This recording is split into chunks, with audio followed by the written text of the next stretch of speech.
배화여자 고등학교 형반가방 학생 여러분들 안녕하세요. 한국사 담당 김진유 선생님입니다. 네, 오늘 수업도 여러분들과 함께 이 동영상으로 함께 공부를 진행해야 될 것 같습니다. 안타깝게 생각하고요. 우리 다음 수업에서는 여러분들을 교실에서 만날 수 있기를 바랍니다.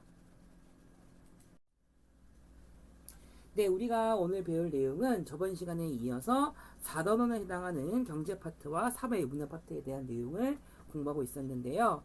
오늘 여러분들한테 알려드릴 내용은 사회와 문화에 해당하는 내용에 대해서 함께 공부를 진행해 보도록 하겠습니다. 교과서 224쪽이고요. 학습지는 81쪽입니다. 함께 보시면 되겠습니다. 네, 먼저 여러분들이 볼 내용이 이제 사람들이 도시로 몰려드는 모습에 대해서 좀 봐야 될 것 같은데요. 여러분들이 아마 중학교 때 사회 시간에 배웠던 내용이나 통합사회에 등장한다면 여러분들이 어렵지 않게 생각해 볼 수 있는 부분인 것 같습니다. 뭐 지금도 있는 모습이기도 한데 이촌향도 현상이라고 해서 여러분들이 잘 알고 있을 거라고 생각합니다. 산업화에 따라서 국민소득과 생활소득이 향상되니까 당연히 이제 1차 산업이라기보다는 2차 산업과 3차 산업 위주의 공업과 서비스업의 비중이 증가했다는 것, 그리고 도시 인구의 증가, 자명한 결론일 것입니다. 자, 하지만 급속한 이게 이 도시로 인구가 증가한다고 해서 모든 사람들이 잘 먹고 잘 사는 건 아니었습니다. 당연히 이제 소득 차이로 인한 빈부격차가 심했었기 때문에 네, 빈입빈 부익배 현상으로 인한 빈민촌 형성도 상당히 많았었는데요. 달동네와 판교촌이 형성되었다 말하겠습니다. 사실은 우리 학교 앞에도 원래는요, 달동네와 판교촌이 굉장히 많은 동네였었고요. 선생님이 지금 살고 있는 집이 일산입니다. 선생님이 원래는 이 동네 살다 이사 갔는데 우리 학교 앞에 달동네가 있어가지고 선생님이 거기 살았다가 이제 이사 간 거거든. 그래서 사실은 남 일은 아닌 것 같아요. 네, 그리고 알다시피 도시가 이제 발달하면은 자연스럽게 교통 문제, 뭐 공해, 쓰레기 문제 대두되겠지요. 자, 여러분들이 요거 하나 기억해야 될 사건이 하나 있는데요. 71년에 있었던 광주 대단지 사건을 여러분들이 함께 공부를 하시겠습니다. 자, 일단 연도를 보시게 되면은 71년입니다. 연도 자체의 의미가 있다기보다는 요 시기의 모습은 박정희 정부 때라는 거, 요거 하나 기억해 주시고, 두 번째는요, 이 사건이 나와 있는 이 의미가 조금 좀 특이합니다. 일단은 이게 여기서 말하는 광주라는 도시는요, 전라남도 광주의 5.18 광주 민주운동의 광주가 아닙니다. 광주는 경기도의 광주를 의미하는데요. 지금 정확하게 이 지역은 성남을 의미합니다. 네, 지금 성남에 해당하는 이 지역이 우리는 알다시피 이제 분당이라고 하는 분당 신도시가 생겨서 앞부터 많이 생겼지만 옛날엔 그렇지 않았습니다. 그래서 이제 이 서울에서는 여기 살고 있는 빈민촌이 워낙에 이제 그 어렵게 사는 사람들이 많으니까 이제 서울 사람들을 요 지금의 성남이죠. 이제 경기도 광주로 아주 많은 규모의 사람들을 이주시킬 계획을 짭니다. 자, 그래서 여기에 사람들이 누구였냐면 우리 학교 근처예요. 서울역 아니면 후암동 아니면 청계천, 금호동, 옥수동. 지금도 여러분들이 이 동네에서 오는 학생들 좀 보서 알겠지만 아직까지 달동네가 좀 남아있는 그게 좀 보일 수 있거든. 네, 이제 이 사람들을 서울에서 이제 성남으로 이주시키는 겁니다. 단 조건이 있는 게 이번에 이주할 때 내가 싼 가격에 아파트 제공할 테니 여기에 대신 살아. 하지만 앞으로 너는 서울을 들어올 수 없어. 라고 하는 이 조건을 내걸었다는 겁니다. 어쨌거나 뭐 값싼 가격에 아파트를 제공한다고 하니까 일단은 이제 서울 사람들이 믿고 이제 성남을 가요. 지금의 성남이죠. 근데 막상 가보니까 아파트 커녕 아주 허허 발판이었었어요. 그래서 결국은 이제 이렇게 정부로부터 속은 그 당시에 이제 이주민들이 아주 대대적으로 이제 반발을 하게 되었었는데요. 이 사건이 왜 유명한 사건이 될 수밖에 없냐면 이 시기 대부분의 이제 민중들이 저항하는 주민들이 저항하는 모습들은 어찌 보면 정치적인 문제가 가장 많았었습니다. 예를 들어서 이승만 정부라던가 박정희 정부에 대한 정치적인 탄압에 의한 저항이었다면 이 사건은 그것이 아니라 생존권 투쟁을 위한 어찌 보면은 경제적인 투쟁이라는 점에서 아마 유사 사례를 보기 힘든 사건으로 현재 기억되고 있는 사건으로 보실 수 있을 것 같습니다. 그래서 도시 문제 관련한 것으로서는 박정희 정부 때 있었던 광주 대단지 사건 이렇게 정리를 하시면 되겠고요. 네, 정부는 그 당시에 대중교통을 확장시켰었고 고속도로 건설, 쓰레기 소각장 조성 등을 통해 나름대로 노력을 했다고 합니다. 몇 가지 하나 알려드릴 것이 하나 있다면 1974년 8월 15일 이때 우리나라의 지하철 1호선이 개통되었고요. 서울역부터 청량리역까지 지하철이 개통되었다고 합니다. 그 같은 8월 15일에 박정희 전 대통령의 부인이었던 유경수 여사, 우리 배화여자 고등학교를 졸업한 여러분들 선배님이세요. 유경수 여사가 그때 이제 돌아가시게 되고요. 자, 고속도로 같은 경우 저번에 배웠습니다. 경부고속도로 건설 1970년입니다. 이렇게 정리를 하시면 되겠고요. 자, 교과서에 보시게 되면 274쪽에 그래프가 있으니 함께 농촌과 도시 인구의 변화를 네, 그 다음 파트를 보시게 되면 새마을운동입니다. 자, 새마을운동은 좀 중요한 게요. 여러분들이 이 새마을운동에 대한 의미를 좀 잘 정리해 볼 필요가 있을 것 같습니다. 자, 아까 말씀드렸던 것처럼 이제 산업화로 인해서 도시와 농촌 중에 도시로 인구가 많이 몰렸다고 하는 거 설명해 드렸을 겁니다. 그러면 자연스럽게 농촌의 이제 소득이 떨어질 수밖에 없겠지요. 그래서 농촌 인구가 감소하니까 박정희 정부가 요거를 이제 손을 대는 겁니다. 그래서 자, 중요한 표현이에요. 1970년부터입니다. 70년대가 아니에요. 1970년부터 농촌의 소득 증대와 더불어 농촌 환경 개선을 포인트를 준 새마을운동을 추진했다고 합니다. 그래서 새마을운동은 박정희 정부 때 1970년에 했습니다. 70년에 했던 같은 또 업적 중에 하나가 있었다면 경부고속도로 개통 같은 해에 있었고요. 자, 이런 모습을 통해 우리가 또 뭘 알아야 할 수 있냐면, 자, 슬로건을 보시겠습니다. 근면, 자조, 협동을 강조했다고 합니다. 그래서 부지런하게 일하고, 그 다음에 서로서로 돕고, 그 다음에 열심히 일하고 하는 여러 가지 슬로건을 중심으로 해서 일단 농촌의 근대화를 추진하게 되었습니다. 유명한 것이 아직까지 그 당시에 많은 농촌에서는 가난하니까 초가집이 꽤 많이 있었는데 이때 이제 양철 지붕이나 슬레이트 지붕을 바꾸는 식의 이제 농가의 근대화도 있었고요. 농기구의 뭐 보급이라거나 아니면 농기구의 개량 등을 통해서 그 당시에 나름 농촌에 대한 변화가 있게 되었었습니다. 네, 이렇게 이제 농촌의 생활 환경 개선이 되다 보니까 농촌들 농민들이 잘 먹고 잘 살게 되었지. 근데 이러한 근면, 자조, 협동이라 부르는 새마을운동의 정신을 단순하게 농촌에서 끝나는 것이 아니라 도시로 확대를 시키게 되어서 전국적으로 의식개혁운동이 진행되었습니다. 그래서 이제는 도시에서 회사를 다닌 사람들한테도 잘 살아보세, 잘 살아보세, 우리도 한번 잘 살아보세. 이렇게 네, 새마을운동의 슬로건 대표적인 노래 중에 하나인데요.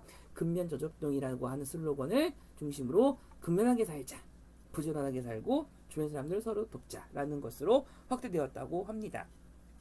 그래서 여기서 중요한 포인트가 하나 있다면 새마을운동은 농촌에서 도시로 확대되었다는 점입니다. 자, 저번 시험범에서 공부했었던 3.1운동 기억나십니다. 3.1운동의 시작은 서울이었지 나중에 농촌으로 확대되는 거였지만 새마을운동은 반대로 확대되었습니다.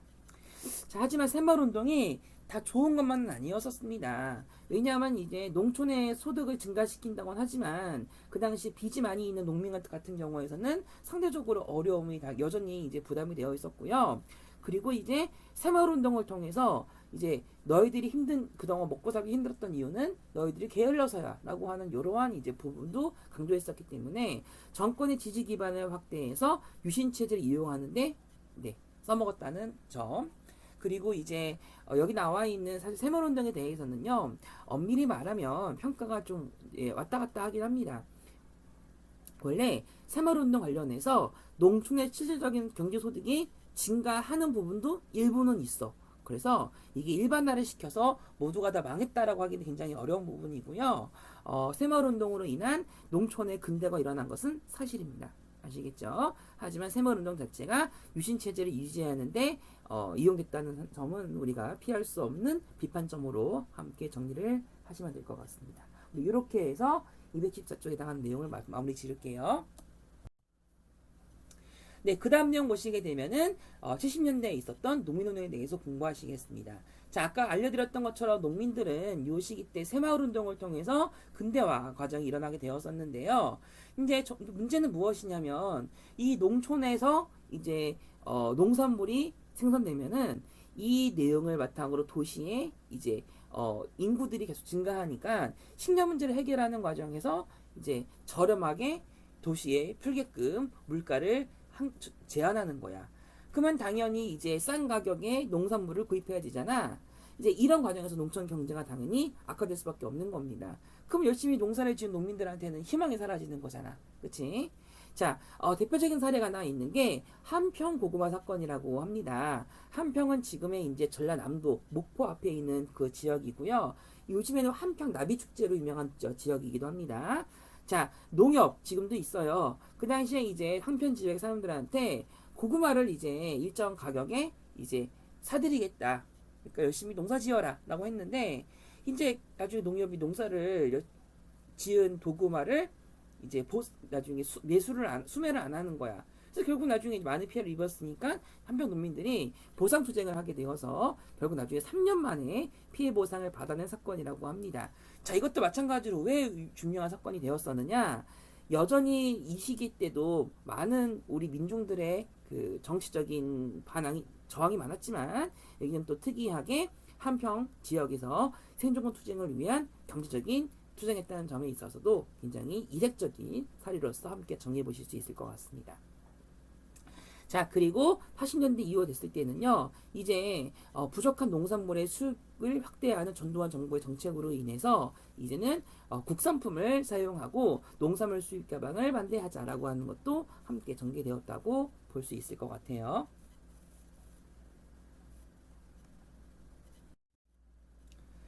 네, 다음 내용 보시게 되면 노동운동에 대한 부분도 나와 있겠습니다.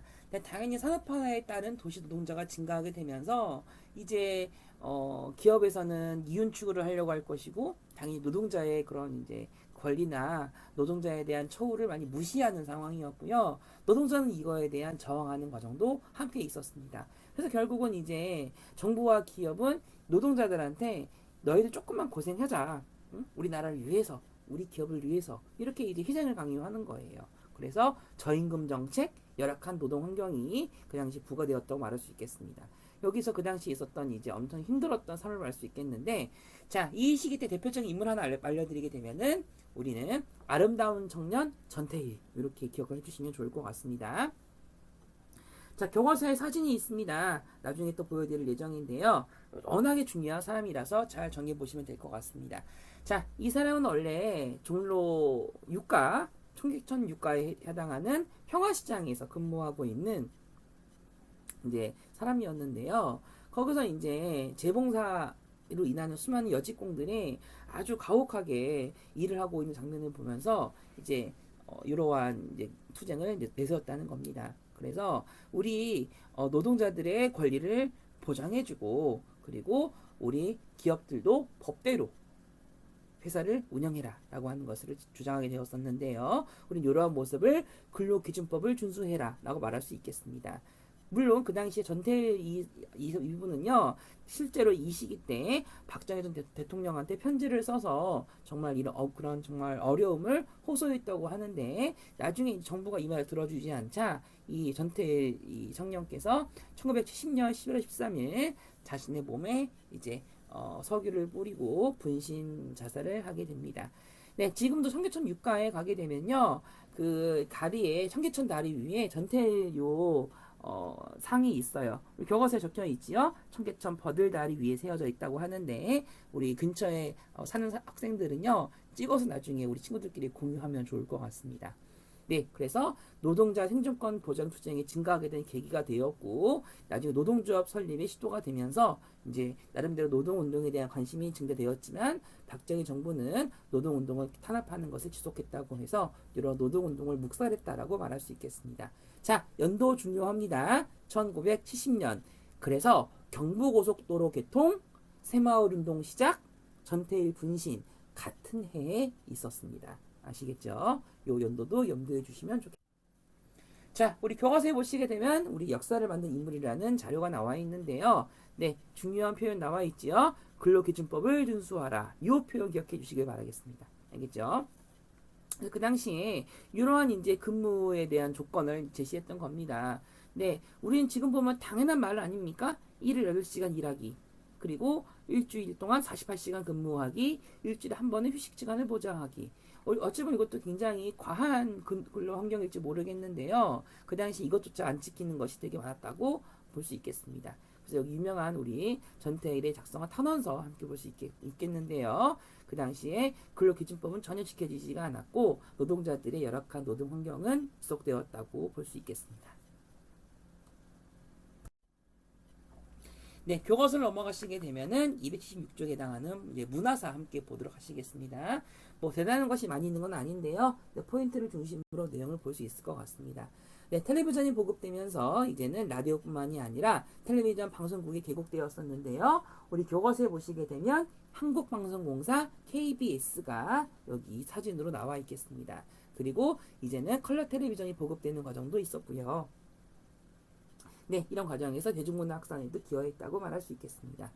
네, 텔레비전의 보급의 영향은 굉장히 중요합니다. 드라마, 영화, 연합 프로그램, 스포츠들을 시청하게 되면서 소위 말하는 안방극장이라고 하는 말이 생겨나게 되었기도 했고요. 그리고 많은 사람들이 미국을 통해서 다양한 프로그램을 텔레비전에 시청하기도 했었는데 이제 정부가 이것을 이용하는 겁니다. 우리 대중들이 TV 보기를 좋아하네. 그러면 우리 앞으로 정부의 시책이나 정부의 각종 여러 가지 사업들을 TV로 알려야지 라고 하면서 오히려 정부는 방공이념이나 전적 홍보의 프로그램을 만들게 되면서 소위 말하는 공영방송이라고 하는 것을 표방하는 그런 식의 이제 활동도 언론으로 장악하는 과정을 함께 볼 수 있겠습니다. 하지만 이제 또 중요한 것이 무엇이냐면 텔레비전을 통해서 뉴스가 이제 전달이 되니까 이제 상대적으로 전달이 빠른 도시, 상대적으로 정보 전달이 늦은 농촌 이 격차를 줄이게 되는 계기가 되기도 했습니다. 물론 이제 TV 한 대 사는 것도 굉장히 그 당시에 비싼 돈이었겠지만 나름대로 TV가 보급되는 것은 도시와 농촌 사이에 정보 격차 극복에 이바지했다는 점도 함께 기억을 해보시면 좋을 것 같습니다. 네, 청년 문화가 등장하는 부분에 있어서도 60년대 이후 등장했었다고 하는 자유와 민주주의 가치를 실현하는 과정으로서 이해해 볼 수 있겠습니다. 당연히 4.19 혁명이 대표적인 사건으로 우리 기억해 볼 수 있을 것 같고요. 그리고 70년대 일어서는 자 청년 문화라고 합니다. 그래서 어른들, 기성세대와 구별된 청년 문화로서 통기타 치는 거, 청바지 문화, 미니스커트 유행 이렇게 볼 수 있을 것 같습니다. 자, 우리 교과서를 보시게 되면요. 277쪽에 미니스커트를 입은 사람을 단속하는 경찰이라는 부분이 있는데 그 당시에 이러한 이제 문화 중에서도 일부는 이제 탄압했다는 것도 함께 볼 수 있을 것 같아요. 네, 276쪽을 보시게 되면은 자 획일화가 강요된 문화에 대해서 그 당시에 이제 박정희 정부가 이것을 오히려 조장했다고 합니다. 그래서 체제유지를 위한 문학과 예술에 대한 검열을 강화했다는 점에 있어서 뭐 사회 질서를 무난하게 했다, 뭐 가사가 불길하다, 아니면 이건 미국 대통령을 뭐 무슨 뭐 비하하는 발언이다라는 식으로 해서 대중가요나 영화를 통제했다고 합니다. 자 유명한 노래가 있습니다. 긴 밤 지새우고 풀잎마다 맺힌 이런 노래가 있습니다. 이 노래는 아침이슬이라는 노래이고요. 양희은이라는 분이 이제 부른 노래거든. 여러분들은 아침 9시에 그 라디오 안 듣죠? 라라랄라라라라라라 달려가는 여성 시대라고 하는 지금도 오늘도 네, 9시에 이제 MBC 라디오에서 하는 진행자 양희은 이 아줌마인데요. 네, 이분이 부른 노래예요. 젊은 시절 양희은 모습인데 이 긴밤이라 부르는 것이 이제 암흑 어둠이라서 이제 탄압을 하고 있는 이제 그 독재 정부 그리고 이슬이라고 하는 것은 이제 우리 우리 민중 내지는 독재에 대한 저항 이렇게 이제 해석했다라고 하는 그렇게 해석 가능하다는 모습 때문에 아침 이슬이 그 당시에 금지곡으로 정해졌고요. 거짓말이야, 거짓말이야, 거짓말이야. 오? 이런 노래를 부른다고? 이런 아주 국가적으로 말이야 거짓말을 조장하는 분위기를 만들다니 하면서 거짓말이라는 노래도 금지곡이었다고 합니다. 바보들 엔진이라는 영화에서도 서울 거리가 아니 굉장히 발전하고 있는데 왜 가난한 모습을 끓여 하면서 이렇게 검열당하기도 하고요. 이러한 대중문화에 대해 통제하는 것도 함께 볼 수 있을 것 같습니다. 네, 그래서 아침 이슬이라는 노래를 좋아하는 이제 정치인들 지금도 많이 이제 뉴스에서 볼 수 있을 것 같은데요. 이런 민주주의를 상징한다는 모습 때문이라도 아침 이슬은 약간 다른 우리 맥락으로도 함께 기억해 보면 어떨까라고 선생님이 여러분들한테 제안을 해보고 싶습니다. 네, 대중문화에 다양하게 일어나게 되었었는데요. 중요한 것은 컬러 텔레비전에 이제 사실 등장이기도 합니다. 경제 성장도 있었기 때문에 문화 소비 욕구가 분출하는 거죠. 그 나름대로 이 경제력이 이제 좀 안정이 되니까 이제는 다양한 문화 활동을 즐기게 되었다고 볼 수 있겠습니다. 그리고 탈춤, 사물놀이와 같은 우리 전통을 중시하는 문화도 발달하게 되었었고요. 민주화 운동의 일환으로 사회 경제적 평등을 지향하는 활동도 함께 볼 수 있을 것 같습니다. 자, 그래서 대표적으로 우리가 유명한 것 중에 하나가 우리 전두환 정부 때 있었던 국풍 80일이라는 축제를 여러분들한테 다음에 또 한번 알려드릴 예정인데요.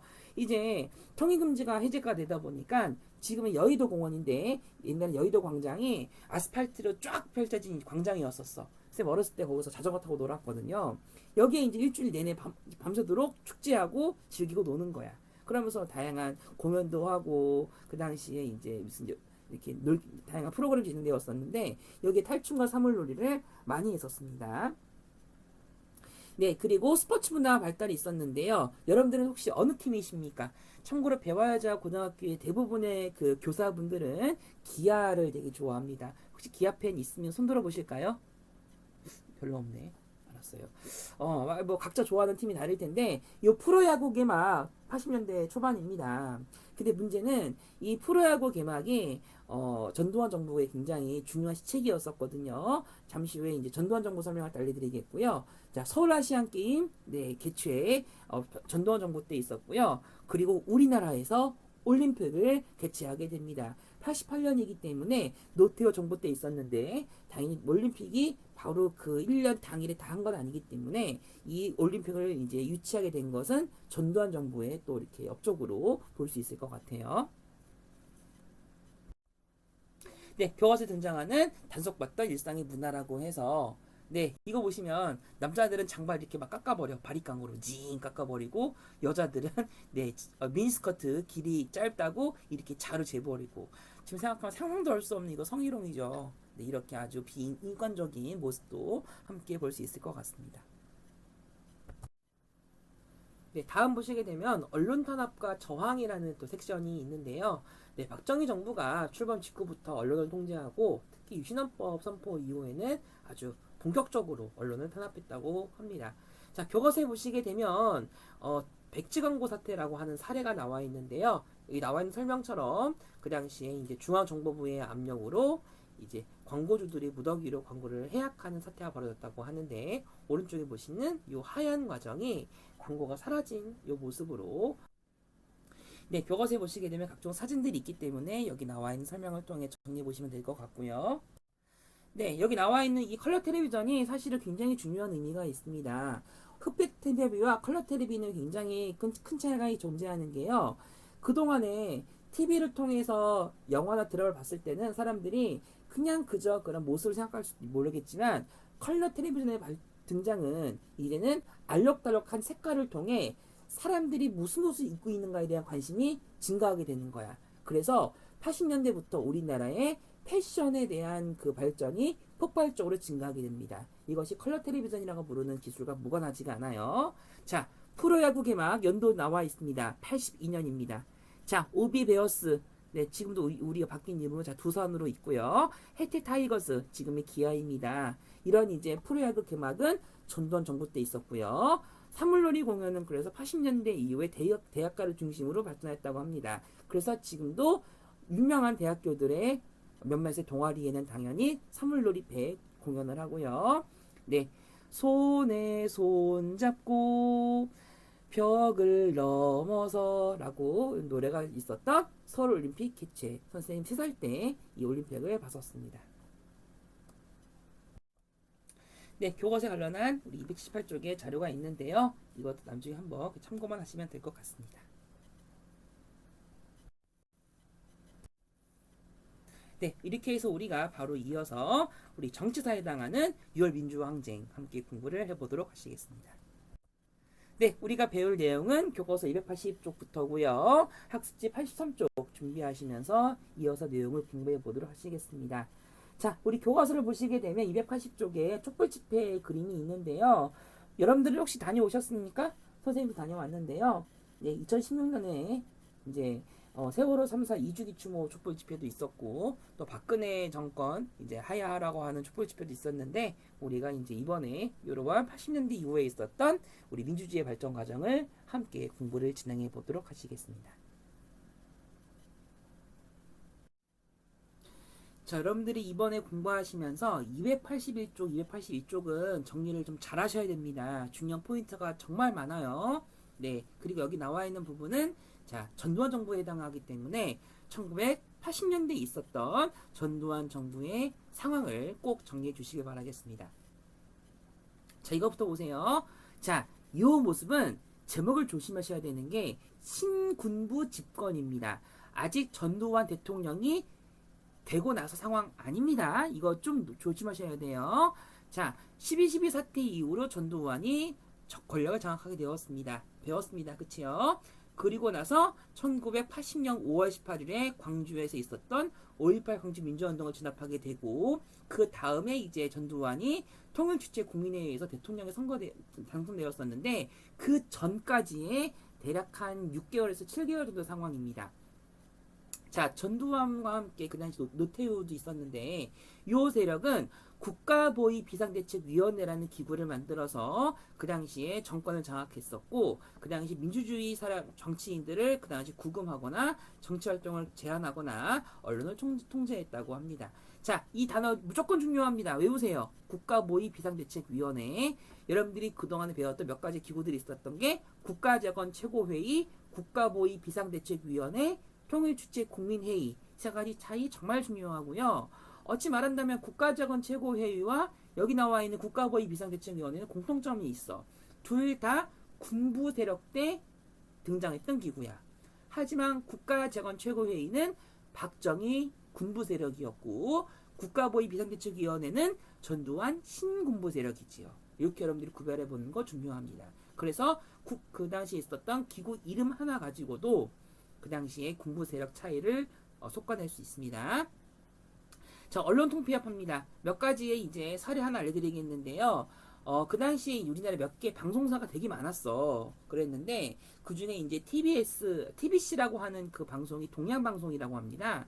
이 TBC 방송국이 그냥 필요 없는지 그냥 없애버립니다. 그러면 이제 어찌 보면 난리 나지 않겠습니까? 이 방송국 일하는 사람들이 하루아침에 실업자가 되는 거고, 또 방송국에서 일한다는 자체가 문제가 되는 게 아니라 그 당시에 이제 방송인, 소위 말하는 예술인이라는 사람들도 하루아침에 이제 출근을 못하게 되면서 이제 일거리가 사라지는 거잖아. 그래서 이제 그 TBC라고 하는 이 방송국이 해체가 가면서 많은 이 언론인들이 어떻게 되느냐, KBS로 강제로 들어가게 됩니다. 그럼 갑자기 이제 KBS는 난데없이 이제 사람이 많아지잖아. 그래서 그냥 이제 이 전두환 신군부 집권 세력 때 우리나라의 TV 채널이 KBS와 MBC밖에 없었어. 지금 상상할 수 없는 상황이죠.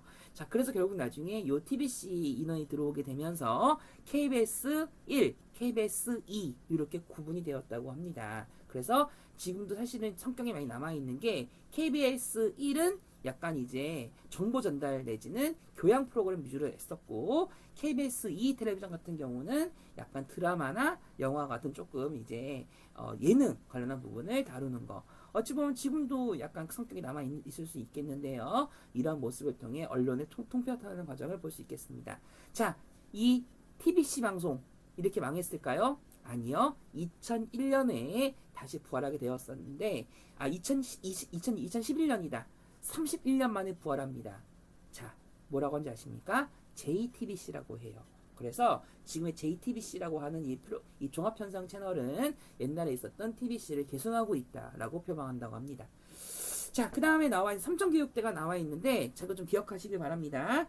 자, 이거 대학교 이름 아니에요. 자, 삼성교육대는 그 당시에 이제 전두환 군부 세력이 사람들 여기에 이제 교육시키러 보냅니다. 왠지 알아?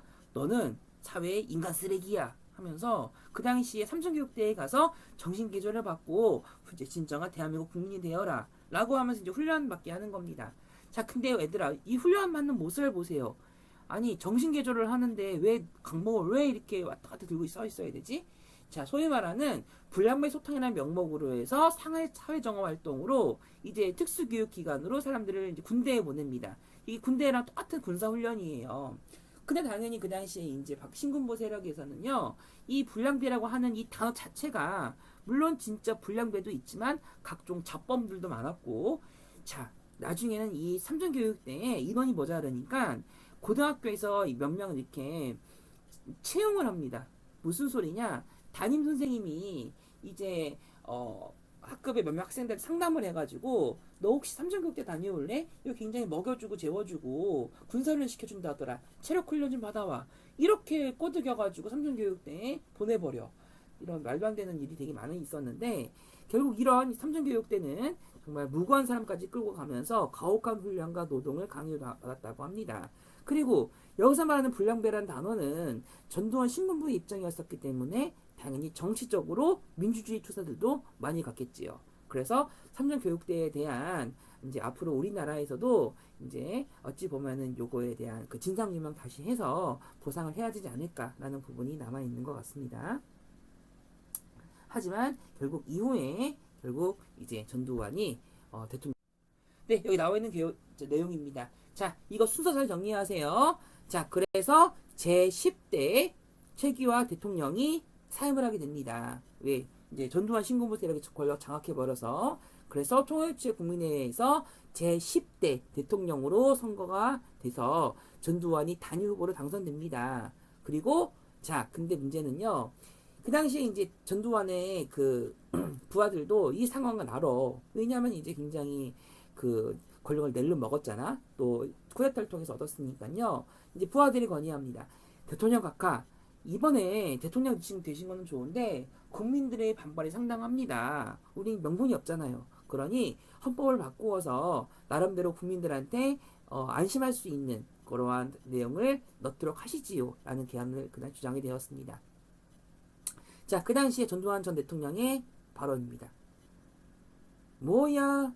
본인은 헌법 개정 할 수 없지 뭐 해. 하지만 나는 국민의 지지를 받는 것은 너는 자신이 없어. 라고 하면서 대통령의 임기와 대통령 뽑는 방식에 대해서 이제 결론 내립니다. 본인은 대통령을 한 번만 하겠습니다. 단 길게 하겠습니다. 하면서 대통령의 임기를 7년으로 늘려버립니다. 자, 임기 늘었지. 하지만 연임제가 사라져. 한 번만 하겠습니다. 한 거예요. 자, 하지만 본인은 국민들의 지지를 통해서 선거 나는 못하겠습니다. 역시 정치를 할 수 있는 똑똑한 사람들이 나를 뽑아주기를 바래요. 하면서 대통령 선거인단이라고 해서 대통령을 뽑는 정치인들을 또 뽑게 되는 거야. 무슨 소리냐면 국민들이 선거인단이라고 해서 각 지역별로 사람들을 뽑고 그럼 선거인단이 모여가지고 대통령을 또 뽑는 겁니다. 이 방식이 지금 미국 대통령 뽑는 거랑 똑같아. 알겠죠? 그래서 이 8대 아니 자 8차 개헌입니다. 야, 저 메모하세요 여러분들. 8차 개헌을 통해서 전두환 대통령이 12대 대통령 선거를 다시 하게 됩니다. 그래서 11대 대통령 선거는 7차 개헌을 통해서 통일적 국민회의 뽑혔고 1년 만에 끝나요. 그래서 1981년부터 88년까지 7년 단임의 대통령 선거인단에서 12대 대통령으로 선거를 한 번 더 치러서 당선되게 됩니다. 그래서 대통령을 두 번 한 거야. 전두환이. 알겠지? 자, 그리고 이 시기에 전두환은 민주정의당이라는 정당을 창당하게 되고요. 관련 설명도 함께 정리해 보시면 되겠습니다.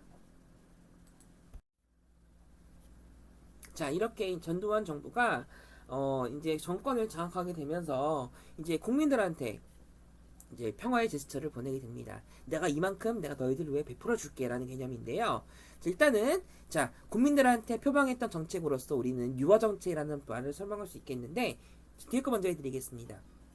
너희 그동안 힘들었잖아. 학생의 두발 제한, 교복 안 드는 거 고생했지? 이제는 두발 자유와 교복 자유를 하자라고 하게 됩니다. 여러분들이 지금 굉장히 말하는 게 두발 자유와 교복 자유를 아닙니까? 네, 실제로 그래서 배워야죠. 고등학교에 이 시기 때 교복이 사라졌다고 하고요. 네, 과외금지 시켜버립니다. 아니, 과도한 사교육 열풍으로 인해서 너무 이제 그 입시고사 위주로 너무 공부가 과열되니까 이제 그만해. 라고 하는 말을 말하게 되었고요. 자, 야간 통행금지 해제도 있었습니다. 무슨 뜻이냐? 옛날에 박정희 정부 때 같은 경우는 밤 12시에 통행금지가 있어가지고 못 움직이게 됐어. 여러분들 이거 느낄 수 있는 게 최근만 하더라도 우리 코로나19로 인해서 밤 10시 이후에 뭐 술집 닫은 거 아십니까? 가게 문 닫은 거 똑같은 모습이야. 그랬는데 이걸 해제시켜 버렸다는 겁니다. 어찌 말한다면 이제 통행의 자유 이런 것을 이제 우리가 보장받게 되고요. 제 해외여행의 자유화도 풀리게 되었습니다. 우리는 어찌 보면 지금 당연한 모습들인데 그 당시에 이제 우리의 요 권리들이 보장받게 되는 겁니다. 자, 근데 이거를 진짜 왜 했겠어? 자, 밑에 하나 보시겠는 게 아까 설명해드렸던 9풍8일 개최 일주일 동안 진짜 밤새도록 먹고 마시는 파티였고요. 자, 3S 정책이 또 하나 있었는데 자, 3S S가 들어간 새 정책이거든. 그래서 스크린, 스포츠, 섹스. 그래서 이 세 가지를 중심으로 나라가 아주 적극적으로 후원합니다. 그래서 영화 산업 발전시키고 프로야구 개막 아까 말씀드렸죠. 스포츠.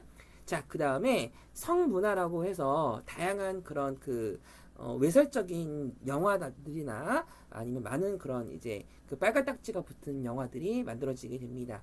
예를 들면 젖소 부인 바람 났네 아니면 뽕 이런 이제 유명한 에마 부인 이런 작품들이 있는데 이것이 굉장히 그 전두환 정부 때 아주 정책적으로 스트레스 정책을 통해서 이제 문화 생활을 이제 증진시키는 명목으로 이제 권장이 되게 됩니다. 문제는 무엇이냐?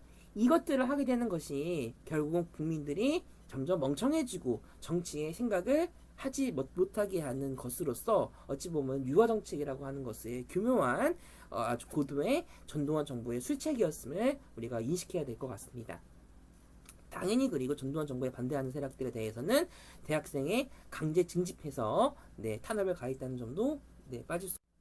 그런 점에 있어서 민주화 운동의 전개가 지속적으로 일어나게 되었습니다. 여기 나와 있는 것처럼 대학생들은요 부산과 서울의 미국 문화원을 방어하거나 점거하게 되었었고 이들은 나중에 미국 민중운동과의 결합을 모색하게 됩니다. 자, 여기 나와 있는 이 미국 문화원은 단순한 그 당시에 뭐 건물이 아니라 그 당시에 이제 반미 이 문의가 확산되었었기 때문에 이러한 이제 반미 투쟁의 의미로도 볼 수 있을 것 같고요. 자, 그 다음에 정치인들의 활동도 이제 더 많이 발생해지는 게 신한민주당이라는 정당이 만들어지게 됩니다. 자, 우리가 알고 있는 부산 마산의 민주항쟁의 대표적인 인물로 김영삼이 있었고 5.18 광주 민주운동의 중요한 인물로 김대중이 있었지요. 다시 말하면 전라도와 경상도의 정치인들이 모여서 이제 민정당을 이제 그 당시에 견제하는 것으로 볼 수 있겠습니다. 그래서 제야 인사들과 학생들이 함께 운동함으로써 이제 이 전두환 정부에 대해서 이제 아주 거국적인 저항동이 벌어지게 되었었는데요. 자, 교과서에 보시게 되면 여기 나와 있는 개헌청원 천만인 서명 운동이 전개되었습니다. 자, 다시 한번 알려드리면 개헌청원 100만 명 서명 운동은 박정희 정부 때 있었고 개헌청원 1000만 명 서명 운동은 전두환 때 있었습니다. 이것도 또 중요한 표현들이니까 한번 기억해 보시면 좋을 것 같아요.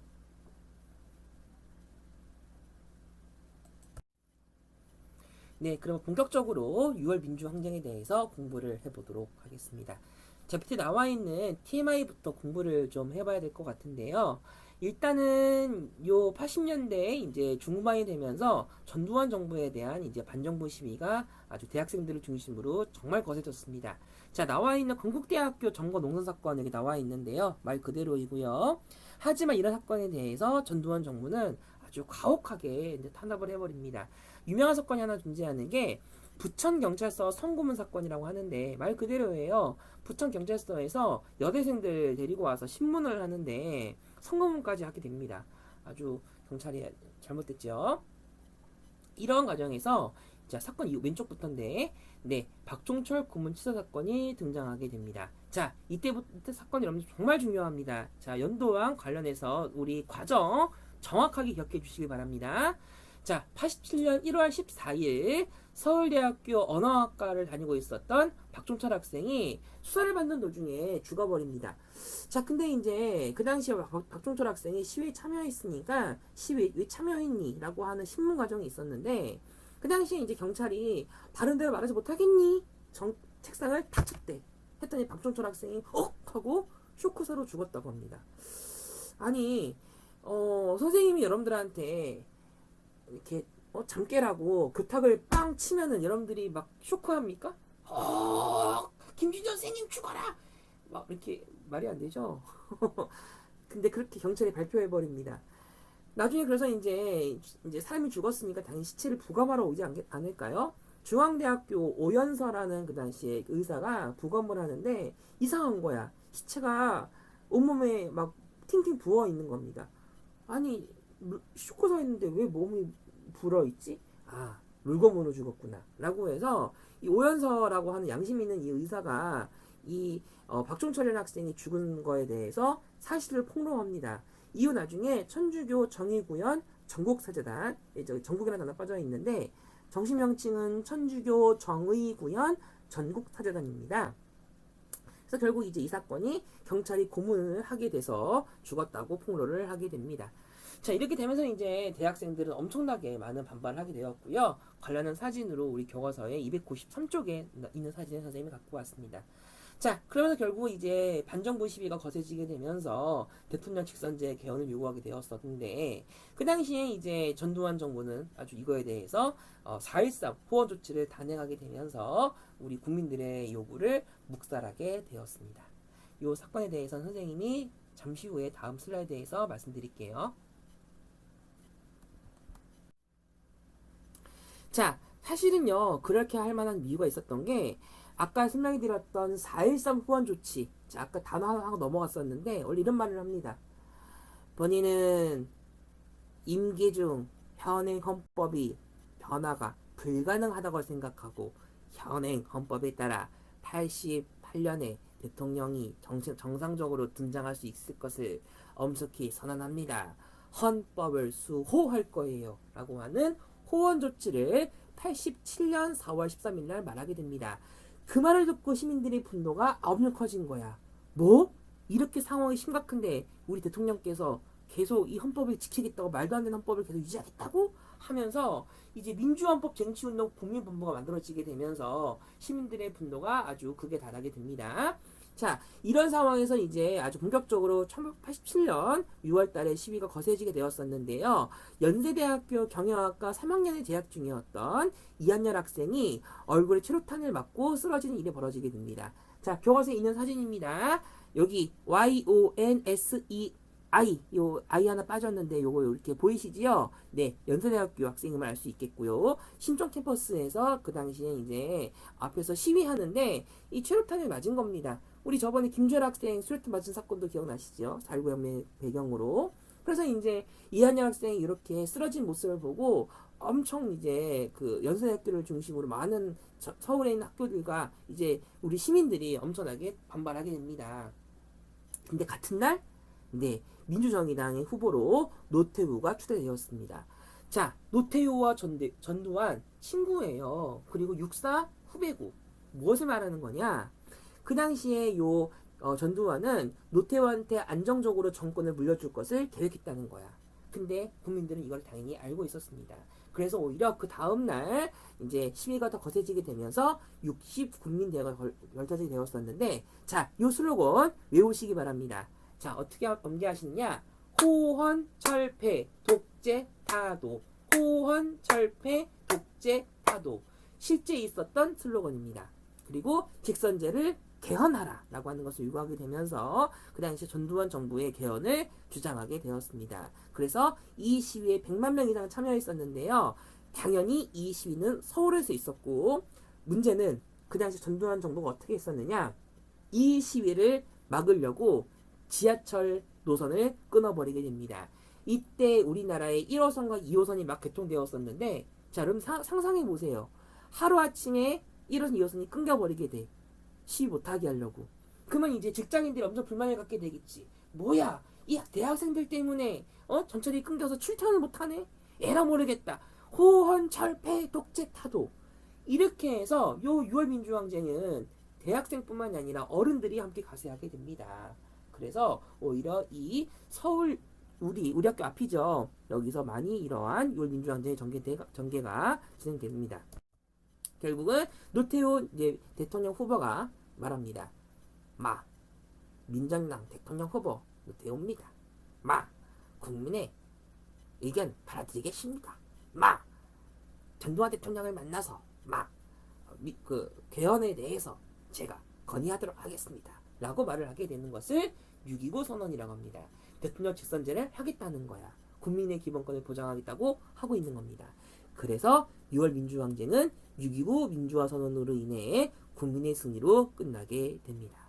아시겠죠? 그래서 오랜 독재 정치의 종식, 우리는 이승만과 박정희와 전두환을 잇는 이 독재 정치를 끝내버리고 우리 사회의 민주화가 진전되는 계기가 되었다는 사실을 함께 정리해 보실 수 있을 것 같습니다. 네, 유명한 지문입니다. 여기 나와 있는 자료 1번 나와 있는 역사 탐구의 지문인데요. 자, 여기 나와 있는 고 벽종철 군을 고문살인하고 은폐 조작한 거짓 정권을 규탄하고 국민의 여망과 배신한 4.13 폭거가 무효임을 선언한다 라고 하는 말입니다. 자, 유명한 지문인 게 60 국민대회 선언문인데요. 이게 모든 지문이 아니에요. 사실 여기 끊겨있는 몇 개 맥락들도 있는데 이것은 그래서 박종철 고문 치사 사건에 대해서 비판하고 있고 4.13 호원 조치를 없앨 것을 말하는 것을 보시면 되겠습니다. 여기서 말하는 것으로 대통령 직선제를 주장하는 것을 볼 수 있겠지요. 여기 나와 있는 것처럼 명동성당의 모습도 함께 보시면 되겠습니다. 네, 6.25 선언 내용입니다. 너무너무 중요합니다. 첫째, 대통령 직선제로서의 개헌. 둘째, 대통령 선거법 개정. 셋째, 개헌안의 기본권 강화 조항 보완. 다섯째, 언론 관련 제도와 관행 개선. 여섯째, 지방자치, 대학의 자유와 교육자치를 실현한다고 나와 있겠습니다. 자, 교과서에 등장하는 사진을 보시게 되면은 이 6.25 민주화선언을 아주 기념하는 찻집의 이벤트를 볼 수 있는데, 네, 이거 보이세요? 가화라고 실제 있었던 시청역에 존재했던 가화다방의 모습이라고 합니다. 지금 사라졌어요. 네, 이렇게 해서 우리가 알 수 있는 결론이 되겠습니다. 우리 무슨 슬로건이 중요하다고요? 호헌철폐, 독재, 다도, 대통령 직선제 쟁취, 민주쟁취, 호헌철폐, 민주쟁취 이렇게 슬로건 정리해 주시면 되겠습니다. 네, 민주항쟁의 의의는 무엇이냐? 오랜 독재 정치를 끝내고 우리 사회 민주화가 진전되는 토대, 그리고 시민들이 자발적으로 이뤄낸 노력의 결실, 이렇게 정리를 해보시면 좋을 것 같습니다. 네, 오늘 수업을 마무리 짓도록 하겠고요. 다음 시간에는 283쪽에 해당하는 노태우 정부부터 정치사를 마무리 지어보도록 하겠습니다.